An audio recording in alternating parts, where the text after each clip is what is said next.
સાથે સંવાદદાતા રાજેશ જોડાઈ રહ્યા છે તેમની પાસેથી વધુ જાણકારી અને માહિતી મેળવીશું। હાલ કેવા પ્રકારની ઘટના જે છે બની રહી છે। રાજેશ, અત્યારે હાલ સમગ્ર ઘટનાક્રમ જે સામે આવી રહ્યો છે, પોલીસની તમામ જે લોકેશનની માહિતી છે તે એક વોટ્સએપ ગ્રુપમાં શેર કરવામાં આવતી હતી અસામાજિક તત્વો દ્વારા, જેના કારણે તમામ જે આ ખાણ ખનીજની ચોરી થાય છે કે જે કોઈ પણ છે તેનાથી તેઓ બચી શકે। તો હાલ કેવા પ્રકારની વિગતો સામે આવી રહી છે, કઈ દિશામાં કાર્યવાહી હાથ ધરાઈ રહી છે?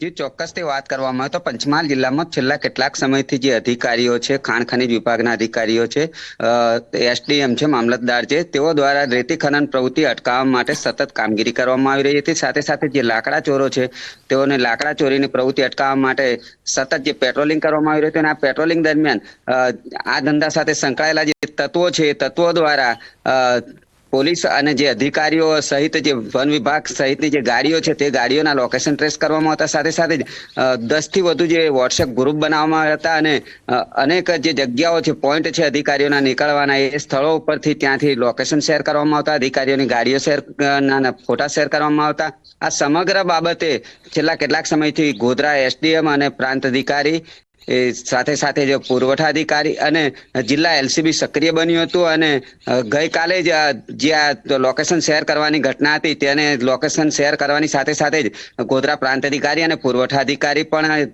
કાલોલ તરફ ગયા હતા, લોકેશનની દિશામાં જ ગયા હતા અને 2 શકમંદોને મોબાઈલ સાથે ઝડપી લેવામાં આવ્યા હતા। આ ઉપરાંત એલસીબી બી સક્રિય હતું અને એલસીબી દ્વારા પણ 3 જેટલા જે ઈસમો છે તે ઈસમોની ધરપકડ કરી લેવામાં આવી છે અને તેઓને પાસેથી 5 જેટલા મોબાઈલ કબજે લેવામાં આવે છે।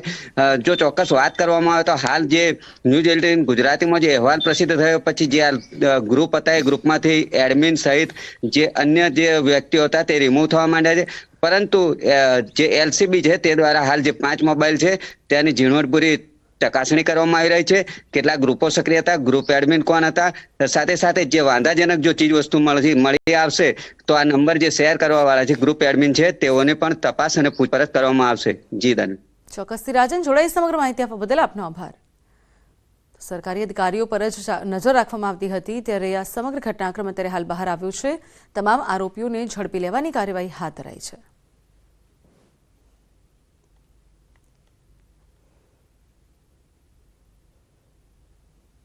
આ તરફ દાહોદમાં નકલી સરકારી કચેરી કેસમાં વધુ ધરપકડ થઈ છે। પોલીસે વધુ 5 આરોપીની ધરપકડ કરી છે। નિવૃત્ત આઈએએસ અધિકારી, કાર્યપાલક ઇજનેર સહિત 6 લોકો પકડાયા છે। તો આરોપીઓ પ્રયોજન કચેરીના કર્મીઓ જિલ્લામાંથી 6 નકલી કચેરીઓ ઝડપાઈ હતી। આ કેસમાં અગાઉ 6 આરોપીની ધરપકડ થઈ ચૂકી હતી, તો વધુ 5 આરોપીની ધરપકડ કરાઈ છે। 6 આરોપી પહેલા જ પકડાઈ ચૂક્યા હતા। નિવૃત્ત આઈએએસ અધિકારી તથા કાર્યપાલક ઇજનેરને પણ પકડી પાડવામાં આવ્યા છે। તો આરોપીઓ પ્રયોજન કચેરીના કર્મીઓ હતા। મહત્વપૂર્ણ સમાચાર સામે આવી રહ્યા છે। દાહોદમાં નકલી સરકારી કચેરી અંગે અહેવાલ પ્રસારિત થયો હતો, પોલીસે વધુ 5 આરોપીની ધરપકડ હાથ ધરી છે।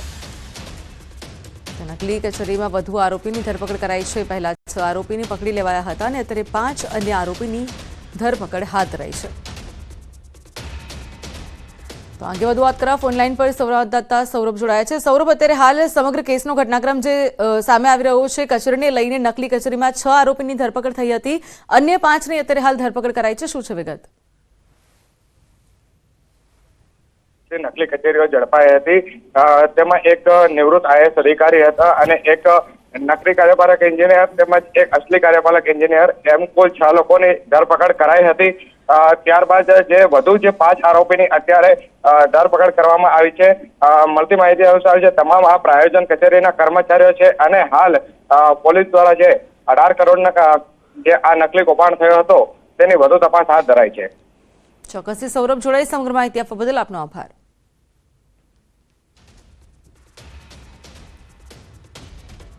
બીજી બાજુ સુરતમાં વિદ્યાર્થીઓએ અનોખી માનવ સાંકળ યોજી છે। શાળા અને કોલેજના વિદ્યાર્થીઓની માનવ સાંકળ હાથમાં ટ્રાય કલર બેન્ડ બાંધી માનવ સાંકળ યોજવામાં આવી છે। ગ્રીન સિટી, ક્લીન સિટી અને સેફ સિટીનો મેસેજ પોલીસ અને શિક્ષણ વિભાગનું સંયુક્ત આયોજન। ગૃહ રાજ્યમંત્રી હર્ષ સંઘવી અને CR પાટીલ હાજર રહ્યા છે। તો 15 કિલોમીટરના માનવ સાંકળ 30 બ્લોકમાં રચાશે તેવું કહેવામાં આવી રહ્યું છે। તો સીધા દ્રશ્ય આપ જોઈ શકો છો, લાઈવ દ્રશ્ય સુરત નામે બતાવી રહ્યા છે કે જ્યાં એક અનોખી જે છે તે અભિગમ અપનાવવામાં આવી રહ્યો છે। ક્લીન સિટીની મુહિમ જે છે તે હાથ ધરાઈ છે। તો શાળા અને કોલેજના વિદ્યાર્થીઓ દ્વારા આ માનવ સાંકળ રચવામાં આવી છે કે જેમાં ગ્રીન સિટી તથા ક્લીન સિટી અને સેફ સિટીનો મેસેજ જે છે તે પહોંચાડવામાં આવી રહ્યો છે। તો પોલીસ અને શિક્ષણ વિભાગ કે જેઓનું સંયુક્ત આયોજન છે અને ખૂબ જ સરસ મજાનો મેસેજ જે છે લોકો સુધી પહોંચાડવામાં આવી રહ્યો છે. દેશના વડાપ્રધાન 17મી તારીખે સુરતના મહેમાન બનવા જઈ રહ્યા છે. તે પહેલાં સુરતમાં એક માનવ સાગરનું આયોજન કરવામાં આવ્યું છે. કહી શકાય 15 કિલોમીટર લાંબી આ માનવ સાગરમાં 43 જેટલી શાળાઓ, 22 જેટલી કોલેજોના 24,000 વિદ્યાર્થીઓ 15 કિલોમીટરના રૂટ ઉપર માનવ સાગર બનાવવાના છે. ખાસ કરીને આ કાર્યક્રમમાં સુરત શહેર પ્રમુખ છે, ગુજરાત ભાજપના પ્રદેશ અધ્યક્ષ સી આર પાટીલ અને ગુજરાતના ગૃહમંત્રી અને સુરતના ધારાસભ્ય હર્ષ સંઘવી જોડાયા છે. ખાસ કરીને સુરતમાં જે પ્રકારે સ્વચ્છતાને લઈને અભિયાનો ચાલી રહ્યા છે, ખાસ કરીને એ જ પ્રકારે કહી શકાય કે સુરત સ્વચ્છતા માનવ સાગર રચવામાં આવી છે. ખાસ કરીને જે પ્રકારે આ માનવ સાગર રચવામાં આવી છે તેનાથી એક કહી શકાય કે સુરત શહેરની પોલીસ શિક્ષણ વિભાગ દ્વારા સંયુક્ત રૂપે આ કાર્યક્રમનું આયોજન કરવામાં આવ્યું છે. પ્રધાનમંત્રીના આગમન પહેલાં સ્વચ્છતા સહિત અલગ અલગ મેસેજો આપવા માટેનું આયોજન છે. ખાસ કરીને કહી શકાય કે 15 કિલોમીટર લાંબી આ સાગરમાં 24,000 કરતાં વધારે વિદ્યાર્થીઓ જોડાયા છે. ત્યારે દ્રશ્ય સીધા જોઈ શકાય છે ગુજરાતના ગૃહમંત્રી સાથે પ્રદેશ અધ્યક્ષ આ માનવ સાગરમાં અભિવાદન ઝીલી રહ્યા છે. કહી શકાય કે જ્યારે વડાપ્રધાન સુરત આવે છે અને સુરત જ્યારે સ્વચ્છતામાં દેશમાં સૌથી આગળ થાય ત્યારે સ્વચ્છતાના મેસેજ આપવા માટે અને ખાસ કરીને પ્રધાનમંત્રીના આવકાર માટે આ માનવ સાગરનું આયોજન કરવામાં આવ્યું છે. કેમેરામેન ભરત બ્રહ્મભટ્ટ સાથે કીર્તેશ પટેલ, ન્યૂઝ 18 ગુજરાતી, સુરત.